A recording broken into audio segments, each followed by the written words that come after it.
রাত নামলেই ঝলমলে আলো, আকাশচুম্বী ভবন, বিলাসবহুল জীবন। আর যুদ্ধ, তারা তো যেন জানতোই না। শুধু একটু আপডেট থাকার জন্য মাঝে মধ্যে টেলিভিশনের পর্দায় একটু ঢু মারত।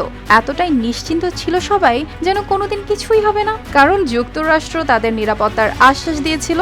কিন্তু মাত্র ৩ মাসের যুদ্ধ সেই নিশ্চিত ঘুমকে বদলে দিয়েছে দুঃস্বপ্নে। শুধু কয়েকটি শহর নয়, জনমের তরে বদলে গেছে পুরো উপসাগরীয় আরব বিশ্বের ভাবনা, এমনটাই বলছে দ্য নিউ ইয়র্ক টাইমসের প্রতিবেদন।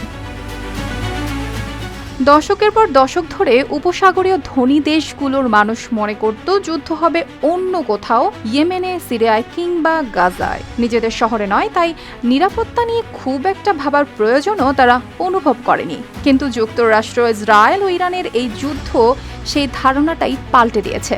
সবচেয়ে বড় ধাক্কা আসে তখন যখন তারা দেখে নিজেদের দেশে থাকা মার্কিন সামরিক ঘাঁটিগুলো নিরাপত্তা দিতে পারেনি, বরং সেগুলোই ইরানের ক্ষেপণাস্ত্র ও ড্রোন হামলার লক্ষ্যবস্তুতে পরিণত হয়েছে।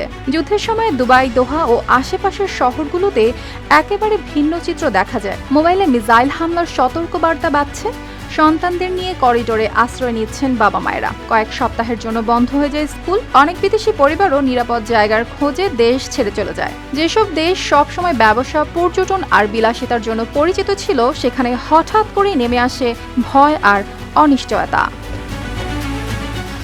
এই যুদ্ধের পর শুধু মানুষের মন নয়, বদলাতে শুরু করেছে রাষ্ট্রগুলোর পরিকল্পনাও। এখন তারা বুঝেছে শুধু বাইরের শক্তির উপর ভরসা করে নিরাপদ থাকা যাবে না, তাই প্রতিরক্ষায় আরও বেশি বিনিয়োগ, নতুন অস্ত্র কেনা ও নিজস্ব নিরাপত্তা ব্যবস্থা শক্তিশালী করার কাজ শুরু হয়েছে।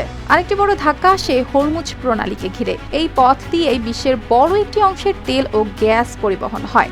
যুদ্ধের সময় এই পথ ঝুঁকির মুখে পড়তেই পুরো অঞ্চল বুঝতে পারে একটি পথের উপর এতটা নির্ভর করা কতটা বিপজ্জনক। তাই আমিরাত এখন তৈরি করছে নতুন বন্দর, পাইপলাইন ও রেলপথ। অন্যদিকে ওমান ধীরে ধীরে বিকল্প পরিবহন কেন্দ্রে পরিণত হচ্ছে। রাজনীতিতে এসেছে বড় পরিবর্তন। আমিরাত আরো ঘনিষ্ঠ হয়েছে যুক্তরাষ্ট্র, ইসরায়েলের সঙ্গে। কাতার চেষ্টা করেছে যুক্তরাষ্ট্র ও ইরানের মধ্যে মধ্যস্থতা করতে। সৌদি আরব দুই পক্ষের সঙ্গে যোগাযোগ রেখে ভারসাম্য বজায় রাখার পথ বেছে নিয়েছে। অর্থাৎ আগে যেখানে অনেক বিষয়ে একসঙ্গে চলত উপসাগরীয় দেশগুলো, এখন প্রত্যেকেই সিদ্ধান্ত নিচ্ছে, নিজেদের হিসাব করছে।